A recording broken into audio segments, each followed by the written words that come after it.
ഈ കാണുന്ന വീഡിയോ ഇടണ വേണ്ടതെന്ന് ഞാൻ ഒരു മിനിറ്റ് ആലോചിച്ചു. പിന്നെ എനിക്ക് തോന്നി ഇടാണ്. ഞാൻ ഇന്നോ ഇന്നലെ എടുത്ത് വെച്ച വീഡിയോ അല്ല ഗൈസ്, കുറേ ദിവസമായി എടുത്ത് വെച്ചിട്ട്. ഇതെന്താ പൊട്ട വീഡിയോ ആവാൻ കാരണം എന്ന് വെച്ചാൽ വേറെ ഒന്നുമല്ല, ഞാൻ മൈലാഞ്ചി ഇരുന്നത് രാത്രിയാണ്. അപ്പോൾ ഭയങ്കര എന്തോ വലിയ സംഭവം നടക്കാനുള്ള മാതിരി ഭയങ്കര തിരക്കിലിടുകയാണ്. ഒരു വീഡിയോ പോലും ഇല്ലല്ലോ വെച്ചിട്ട് ഞാൻ വീഡിയോ എടുത്ത് വെച്ചതാണ്.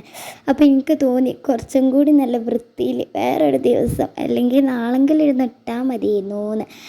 അങ്ങനെ ഞാൻ ഭയങ്കര തിരക്ക് പിടിച്ച്, നിങ്ങൾ എൻ്റെ ഈ പൂക്കളൊക്കെ ഇടുന്ന ശരിക്കും കാണണം ഗൈസ്. പക്ഷേ അതുകൊണ്ട് തന്നെ കൊളായിക്കണമെന്ന് പറയാം. പക്ഷേ നേരെ നോക്കിയിട്ടാൽ പിന്നെയും നല്ല വൃത്തിയിലൊക്കെ കിട്ടും. പിന്നെ ഇത് നേരമില്ലാത്ത നേരത്തെ ഇട്ടുകൊണ്ടായിരിക്കും കേട്ടോ തിരക്ക് പിടിച്ച മാതിരിയായിട്ടുണ്ടാവുക.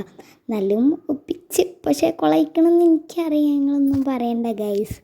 അപ്പോൾ ഇതിങ്ങനെയുണ്ട് പറയാം, കൊളയിക്കണമെങ്കിൽ നമ്മൾ നല്ലൊരു മെഹന്തി വീഡിയോ ഞാൻ വരണ്ട്. അല്ലെങ്കിൽ പിന്നോട് ആരാ പറഞ്ഞ് രാത്രി ഇരുന്ന് മൈലാഞ്ചി ഇടാൻ? ഞാൻ എൻ്റെ ഇഷ്ടത്തിനിട്ടല്ലേ, അപ്പം ഇങ്ങനെയൊക്കെ ഉണ്ടാവും, കുറച്ച് സഹിക്കണം, അത്രയല്ലോ. സോ അവിടെ പരന്നിക്കണ്, അതൊന്നും ശ്രദ്ധിക്കണ്ട. നിങ്ങൾക്കുണ്ടോ ഇങ്ങനത്തെ സ്വഭാവം? നേരമില്ലാത്ത നേരത്ത് വീഡിയോ എടുത്ത് വെക്കലും അതേപോലെ തന്നെ മൈലാഞ്ചി ഇടലൊക്കെ? എനിക്കുണ്ട് ആ സ്വഭാവം. നിങ്ങൾക്കുണ്ടോ എന്നും കൂടി പറയണേ. നിങ്ങൾ പരന്ന സ്ഥലത്തൊക്കെ ഒന്ന് കണ്ണും പിന്നാൽ മതിട്ടോ, അത്രയല്ലോ. അപ്പോൾ ഇത്രയല്ലോ. അപ്പോൾ അടുത്ത വീഡിയോ ആയിട്ട് വരാം. Bye bye.